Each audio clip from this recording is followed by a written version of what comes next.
Condenado por 49 homicídios, ele é considerado o segundo maior serial killer dos Estados Unidos. Hoje eu vim falar pra vocês o caso de Gary Ridgway. Olá pessoas, sejam mais que bem-vindos a esse canal que fala sobre casos reais, criminais, serial killer, toda sexta-feira a partir das 3 horas da tarde.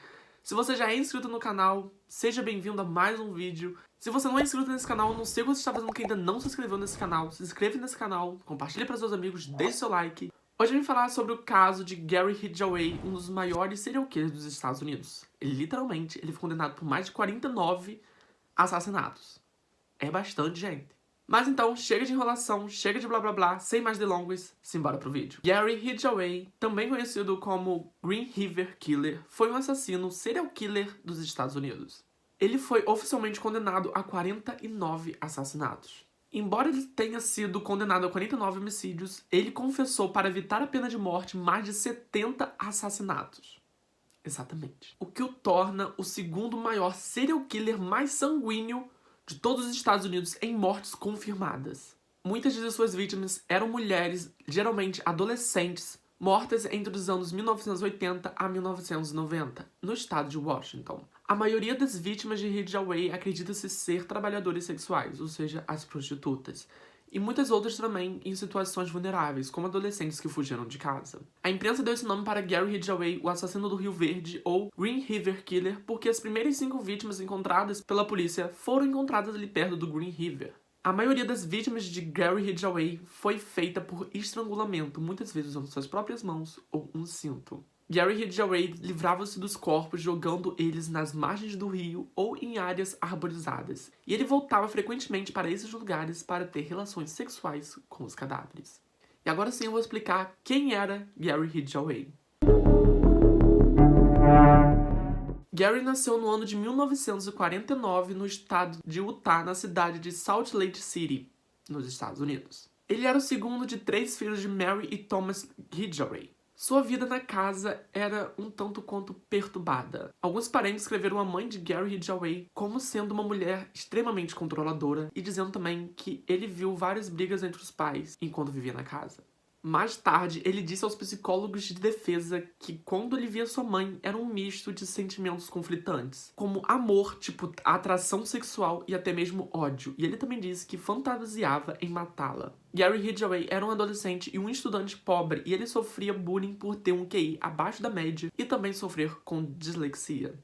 A maior parte da adolescência de Gary Ridgway não foi extremamente significante, a não ser quando ele completou 16 anos. Quando ele tinha 16 anos, ele levou um garoto de apenas 6 anos para a floresta, esfaqueou o garoto nas costas e até mesmo no fígado. O garoto incrivelmente sobreviveu a esse ataque e disse que Gary, quando estava saindo do local, ele estava rindo. E em 1969, ele se casou com uma colega de classe de 19 anos, chamada Claudia Craig. Logo assim, ele se alistou na Marinha dos Estados Unidos e foi enviado para o Vietnã, onde serviu num navio de suprimentos. E durante essa expedição lá no Vietnã, ele continuou tendo relações sexuais, porém era com prostitutas. Em uma dessas aventuras sexuais, Gary Ridgway contraiu gonorreia.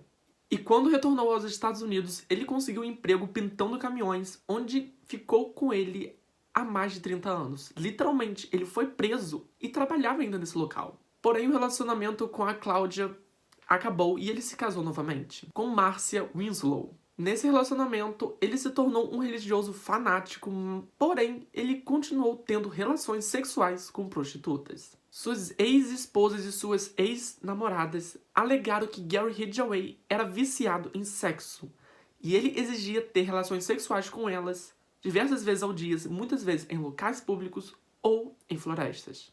Dividido entre seus desejos sexuais e as suas convicções religiosas, Gary Ridgway tinha uma relação de amor e ódio com as profissionais do sexo. E ao mesmo tempo que Gary repudiava a presença delas no seu bairro, ele também era um cliente assíduo. E agora sim, vou entrar na parte dos crimes. Durante as décadas de 1980 a 1990, acredita-se que Gary Ridgway fez mais de 71 vítimas. Geralmente adolescentes ou jovens, ali em torno de Seattle e Tacoma, lá nos Estados Unidos, no estado de Washington. Em meados de julho de 1982, um corpo foi encontrado boiando lá no condado de King. E adivinha onde? Exatamente no Green River. A vítima era Wendy Lee Caulfield, uma vítima de 16 anos. Ela era considerada uma adolescente problemática e, infelizmente, ela morreu estrangulada com a própria calcinha. Sem muita evidência sobre a morte dela e sem ter nenhuma pista para saber quem era o assassino, o caso permaneceu congelado durante um bom tempo e esse assassino foi apelidado de The Green River Killer.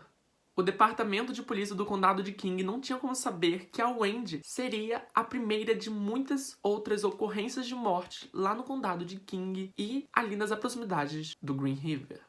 Como eu já disse, a maioria das vítimas eram jovens e prostitutas que trabalhavam em torno do Peck Ridgeway, um local que havia se reduzido a uma via de mão dupla, com vários bares, casas de prostituições e até mesmo pequenos hotéis. E esse cenário todo se tornou um ótimo campo de caça para Gary Ridgeway. Mas pera. Antes de mais nada, Gary foi preso em 1982 e 2001 por acusações de prostituição.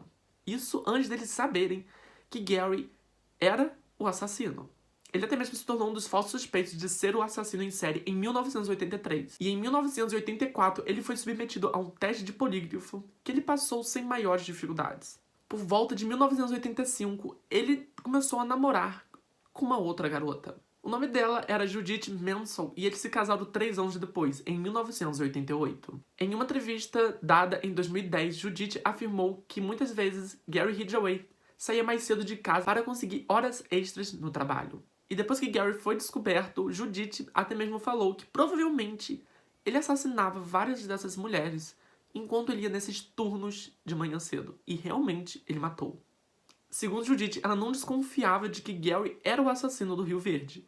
Aliás, ela nem sabia da existência desse assassino, até porque ela não assistia muito noticiário. E depois da morte de Wendy, vários relatórios de prostitutas aparecendo mortas no Green River começaram a aparecer no departamento de polícia de King. Foram descobertos alguns restos mortais agrupados em áreas arborizadas perto do Green River e do aeroporto de Seattle e Tacoma. Uma coisa que estava se tornando bem regular, que era achar esses corpos.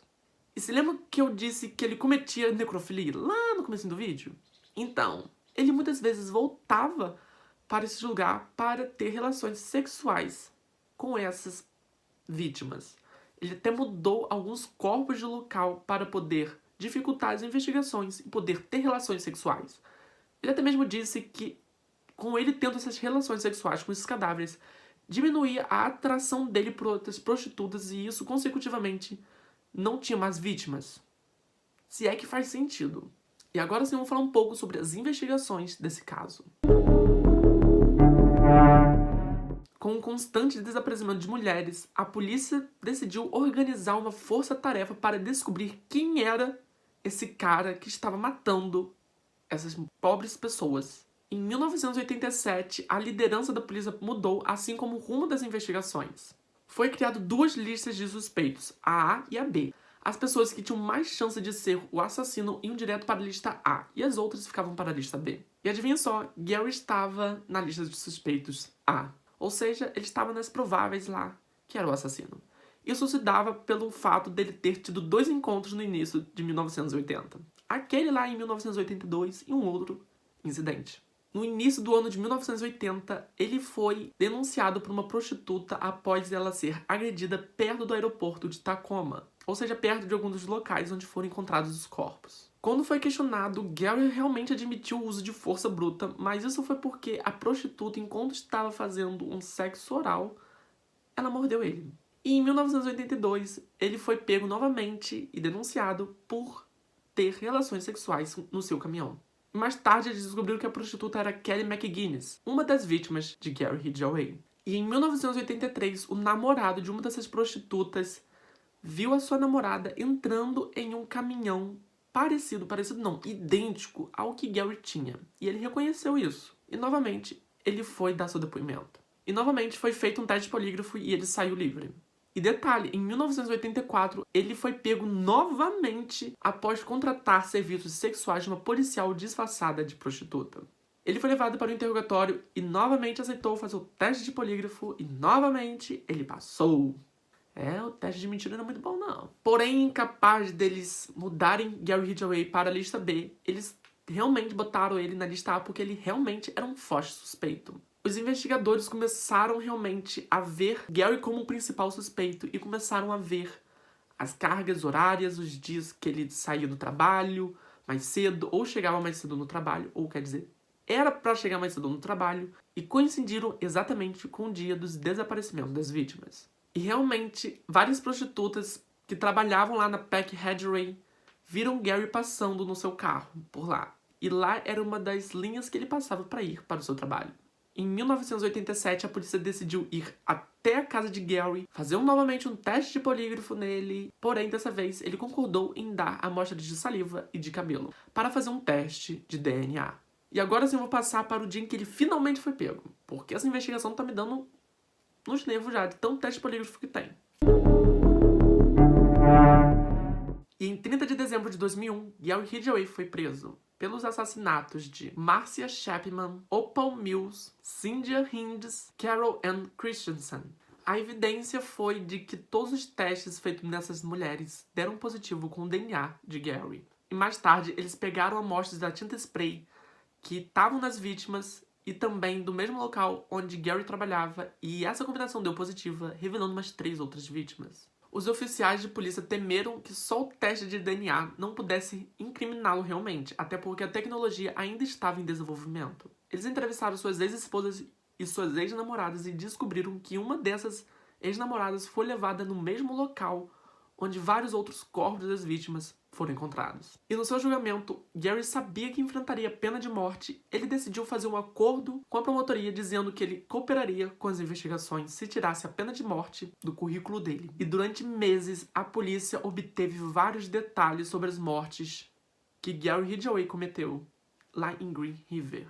Em seu depoimento, Gary Ridgway disse que matava suas vítimas por estrangulamento porque ele gostava e também matava majoritariamente na sua casa ao invés de um lugar público, mas ele também chegou a matar várias mulheres em lugares públicos. Ele também disse que para convencer uma prostituta de fazer aquilo tudo, ele mostrava a foto do seu filho. E detalhe, ele já matou mulheres enquanto seu filho estava no caminhão esperando ele. Alguma pessoa perguntou a Gary que se seu filho provavelmente visse o pai matando, o que ele ia fazer? E Gary respondeu sem sombra de dúvida assim: eu matava. Ele simplesmente falou que matava seu filho se o seu filho visse alguma das vítimas sendo mortas. Ele também confessou mover algumas partes dos corpos das vítimas para Oregon para poder ter relações sexuais mais tarde e também para confundir os investigadores. Em 2 de novembro de 2003, ele se considerou culpado de todos os assassinatos, ou seja, de 49 assassinatos, condenado a mais de 480 anos de prisão sem possibilidade de liberdade condicional. Mas então é esse o vídeo, espero que vocês tenham gostado. Se gostaram, não esqueça de se inscrever aqui no canal, deixar o seu like. E realmente esse é um caso bem pesadão mesmo. 49 assassinatos não é pouca coisa. Enfim, espero que vocês tenham gostado. Se gostaram, não esqueça de se inscrever no canal, deixar o seu like. E até semana que vem com mais um vídeo. Tchau, tchau.